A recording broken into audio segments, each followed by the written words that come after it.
Welcome to Livin' Outdoors. I am so excited to be here at Gun Talk Media in Covington, Louisiana, with some really rad people that I just met. So I'd love for you guys to introduce yourself. I'm just happy to be called rad. It's that 80s baby in me. Yeah, I'm Ryan Gresham, Gun Talk Media, Range Ready. Tabor Bright with Ruger. And I am Chris Cerino with Range Ready and Gun Talk Media. We're here at the Ruger event. We're launching the RXM, a brand new handgun. And tell us a little bit about Gun Talk Media and what you guys do here. I'm really excited to be using the studio today. Yeah, so we're in our studio, in one corner of the studio. So if people aren't familiar, I mean, Gun Talk Media has been around a long time. Kind of started off with Gun Talk Radio, which is a nationally syndicated talk radio show. We do podcasts, we do TV shows, and now we have this facility. So Ruger came in and said, hey, let's do a media event. Absolutely. Yeah, we have shooting ranges. We can do everything right here on scene. We have three bays out back, and actually, I don't think anybody cares about that because they all want to know why we're here. We're here today for the RXM pistol launch. Lots of time spent designing a new pistol to bring to the market, partnered with Magpul, and we're really excited about it. Well, and you guys have spent actually 3 years, right? It was a long time. I don't know the exact time frame, but it was a long time. Isn't it amazing? We kind of get to hear the behind the scenes a little bit of introducing these products, and it still amazes me how long it takes to introduce something. If you're going to have it, be right. Right. I grew up behind a gun counter, and all these things would come in, and I would be reading about all these things, because this is prior to internet, and you look at the magazine covers and the guns come in, and then you're looking at them in the magazine, and then all of a sudden they're on your shelf, and you never really realize how long it takes to get to that point. Yeah. And the man hours and the people and the effort that has gone into this project is immense. Well, I build women's clothing, so I do have an idea of the time that goes behind. Lead times for building a product and bringing it in and testing it. And I think that's a lot what we've done here. And we had a lot of media people come in. Chris, you put us through some amazing training, some really cool different tactics and techniques. And we had the torture gun. We should talk about that because the torture gun was really cool. Yeah. Our engineers would probably not be very happy with us right now because we do things a little differently out on the road than they do in a controlled environment. We don't have supervision. Well, there is that. Oh, There is no adult supervision. They let Tabor loose. Yeah, so we've been putting all kinds of rounds through that. We had it off on the side range. I know you've been out there shooting it. And have you experienced exactly what we've been doing over there? Yeah, it was a little hot. So we went in, and I was told I had to put like a minimum 200 rounds through it. So we were shooting down range, shooting on steel, and I burnt my hand on the slide. And then Drake from Magpul, he came over and he had a Pellegrino water, and he just dumped it on it, and there's steam coming off. And I'm thinking, this gun's still running. And sometimes the torture test stuff is fun, sometimes it's silly, but it is a good example of like, okay, will the gun fail? Sometimes it's what the internet wants to see. And I think one of our guys, KJ, said, what if we set aside one gun during this whole week of media event that we're going to try to get to a high round count. And today, I'm pretty sure we'll get past 7,000 rounds on this one gun in 4 days. Yeah. That's so cool. I kind of messed up. I went through 4 guns on the first day, and everybody gave me a hard time because it kept locking back, and I kept going, hey, there's something going on. Thumb ring. Your thumb ring was hitting it. Can you believe that? I've never experienced that. I know. Unless you're wearing a thumb ring. I usually take my thumb rings off. Well, yeah, sure.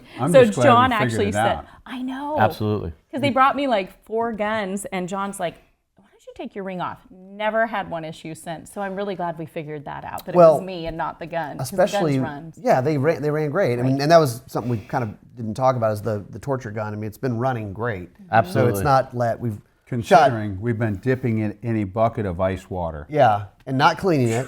Right. But, semi-auto pistols are kind of the most, finicky, but shooter dependent of all types of guns, right? So the internet will say, oh, I shot this gun and it malfunctioned, or I shot this gun, it wasn't accurate. I'm like, well, are you accurate? Right. And how do you hold the gun? And You know, Yeah. maybe you've only shot one particular type of gun, and you don't know that a 1911 is a little bit different feel and grip and whatever. There's just, I mean, Chris, you see it every day with shooters on range ready when we're running classes. Right, Jen, one of the things that not everybody knows is, I mean, they should know it, is that we shoot everybody's guns. Every day we're shooting something different. So when you shoot a different gun, sometimes you just got to change your hand position if something's doing something wonky. I mean, there are tons of people out there that shoot the G-pattern guns, and the slide never locks to the rear for them because they know it, they're putting their thumb on it, and they'll swear they're not putting their thumb right against that thing and hitting that slide lock lever. So you just got to diagnose it, and we figured that out with you. It was really cool. I think I was like, Tabor Chris, happy. will you please come stand next to me and check my grip? And that's how, you know, we kind of just figured it out. But honestly, I had so much fun, and I can't even tell you how many times I heard Chris on the range say, did I mention that I really love this gun?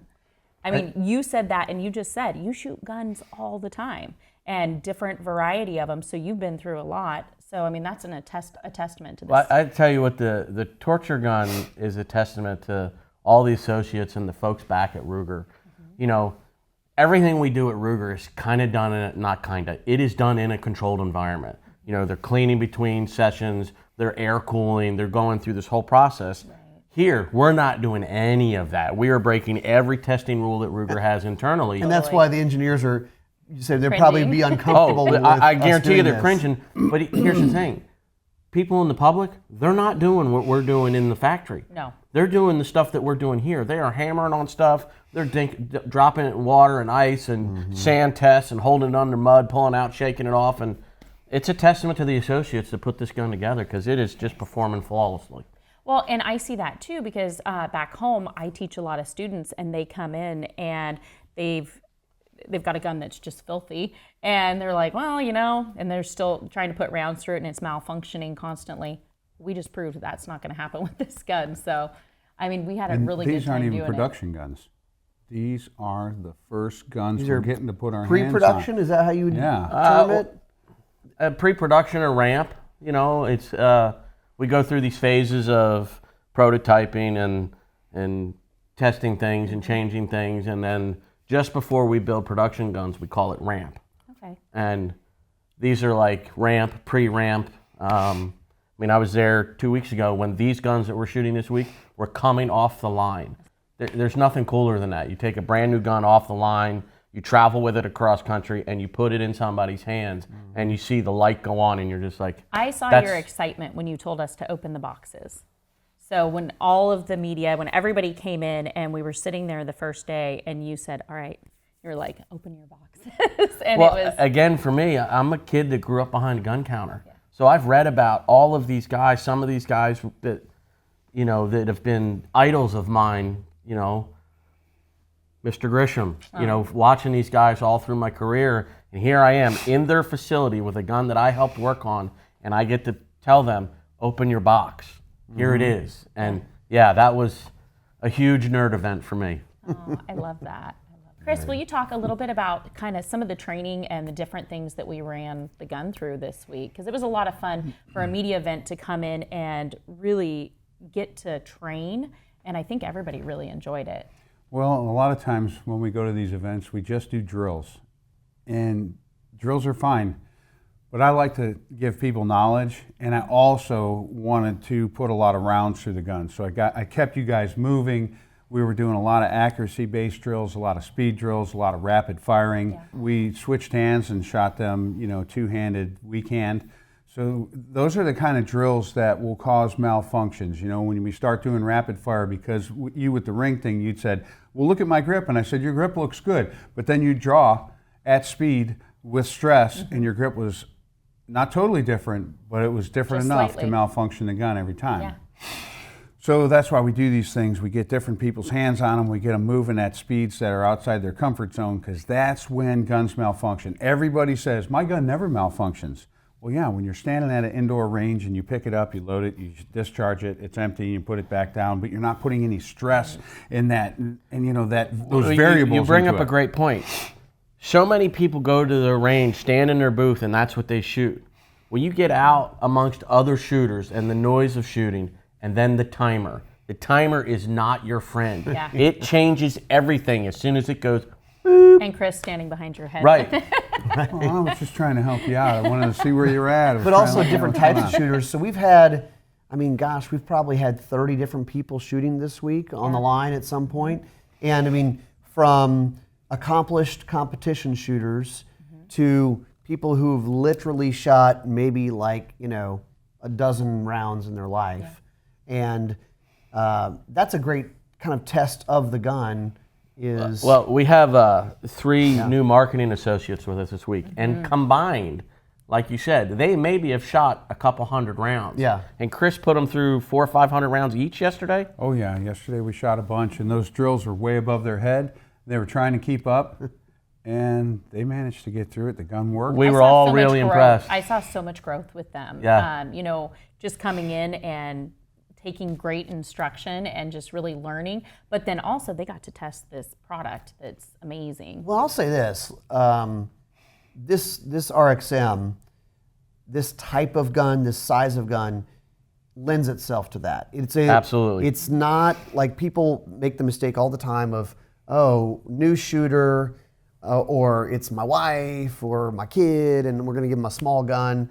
Right. Those are not easy guns to shoot. This is a gun that's also not too big. It's not like you can't get your hand around it. It's kind of that medium size that a lot of people shoot well. Absolutely. It's one of the best generic size guns platforms on the market. Because like you said, the little guns are hard to shoot and they don't fit everybody's hands. The full size guns, not necessarily hard to shoot, but again, you have short stubby hands like me, little petite hands like Jen. The big 17 size frames don't work for everybody. Yeah. I mean, you guys get the questions all the time. We all do, because we're the gun guys and of our family and our friends. What gun should I get? I was thinking about getting a gun. Yeah. And generally, I mean, I don't like to give like one answer, because Right. if there's the guy who always says you need a this for every answer, that's not Yeah, true. it's not. But in general, a semi-automatic 9mm medium-sized pistol is probably going to be something that you're going to Absolutely, be comfortable yep. shooting. Yep, absolutely. Well, one thing too is the wheelhouse, the price too. You guys are really going to hit it on that, and I think that's something, I know it's coming out, but it's Price is not available yet, but you were all going to be very pleased Yes. with it. So Jen, the size is one thing, but the recoil impulse. What was your experience with the recoil impulse? Because I know I have my thoughts. So I am a smaller statured woman. I'm 5 foot tall, and overall, about a month ago when I first saw the gun, and I'm again just on pictures during our summit, I was looking and I'm like, oh, it's probably going to be too big for me. That was my initial thought, and I got my hands on it. First thing, I had no issues. It fit comfortably, and then I mean, I was like, what recoil? That was kind of how I felt. There was no issues with it for me. It stayed in my hands well. And of course, like you say, grip, etc., those things all help with training. But it was just really easy to shoot. Yeah, I mean, it definitely recoils, Yep. but it's a strange, soft recoiling gun. Chris and Tabor, you've been everywhere in the gun world. Is there something that you can do, or how does that work? Because, I mean, it's not like this is a new invention. It's a semi-automatic 9mm pistol. What can you do, or what makes that recoil impulse softer? Again, I'm going to commend the associates and the team members back at the plant, because from the sales side, we hammered them. First iterations come out, no, that's not it. Nope, that's not it. And we went through this, and we're adamant about felt recoil. We were adamant about trigger. We were adamant, all of it, the wall, feeling all of that, positive reset when you're shooting. And we just hammered and hammered and hammered. And this is the end result. It's the combination of the ergonomics, making sure that the slide to frame fit is excellent. The FCI fits in there in a certain way. And some of the things that came out of this gun having an FCI, the tolerance stack, it changed the dynamics of this particular platform, making it tighter, fits nicer. It's obviously had an effect on the recoil impulse. Our decision to go with the recoil spring weight we went with, all of it just fell into play perfectly. Well, I really appreciate your guys' time today and just taking the time with me. It's been so much fun here at Gun Talk Media. Let's talk about where people can find you guys. I know you guys are really opening up for different events and stuff. Yeah, absolutely. So Gun Talk Media, you can kind of find us across all the places you'd search, the internet, YouTube, Facebook, Instagram. They have some Gun really Talk, good YouTube videos. Gun Talk Media. Yeah, I mean, I think our YouTube channel has somewhere between 4,000 and 5,000 videos on it. So it's a lot of content. But then the training side, event side, is Range Ready Studios, rangereadystudios.com.